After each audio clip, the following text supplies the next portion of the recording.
48 First Alert Weather Forecast with meteorologist Jeff Desnoyers. Jeff, I was at the airport this morning, 36 degrees outside, had me shivering like crazy, had my jacket ready to go, and otherwise still a windy day. Yeah, and then when you walked out the door and that wind hit you in the face, it felt like 29. Yeah. Right? Hopefully these winds aren't like this next week with a busy travel week like you just talked about, but we might be tracking some rainfall, and I'm going to talk about that at length for you here in this main forecast because a lot of impacts, and it's a very busy week ahead. Busy.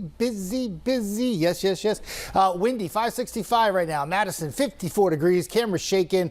And if you were just to be outside with the sunshine and minus the wind, it's just a beautiful fall day, but obviously not the case with the winds howling and gusting 35, 40 miles an hour. It takes the temperatures that are in the 50s now and makes them feel more like upper 40s across the area. The winds have been the story all morning long. They've been sustained about 15 to 20. They're out of the north or northwest, maybe even due westerly at times.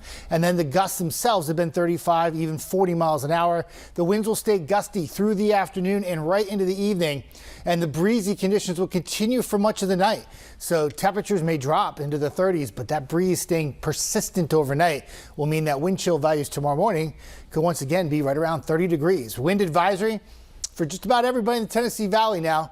And this was coming. A gust to 35 miles an hour, sustained 20, and it goes until 6 p.m. So hold on to your hat for a few more hours. 3-day forecast, still breezy on Friday, but nothing like we have out there now. But look at the temperature. After a cold start, 51, best we got for you on Friday. After a frosty start on Saturday morning, sunshine, less wind, 50s. And then Sunday looks good, 60s, and nice and sunny and low wind after a chilly start if you're going to church services in the morning. Let's take a look at Thanksgiving week. A lot of big question marks here. So what forecast model do you want to choose? Well, if you choose the GFS, after a few showers on Monday and Tuesday, this is also referred to as the American model. Thanksgiving week ahead, if you have big plans, Wednesday's a huge travel day, right? Well, the GFS has most of the rain to our north throughout the day. And the heaviest of stuff will fall in Kentucky and Tennessee. So if you have a flight and you're trying to maybe fly up to Chicago, that could be a little bit of an impact, but locally here, driving around, no problems. But then it brings some rain in here Wednesday night into Thanksgiving Day morning, and some of that rain can be heavy at times. I don't think it's much in the way of severe weather, but certainly if you have plans to go to family during the day on Thanksgiving and it's pouring rain in the morning and still steady rain in the afternoon, that's an impact for your holiday, right? And that's out of here Friday morning. But not so fast. The GFS is not the only player in town. You have the Euro too. That's the European model.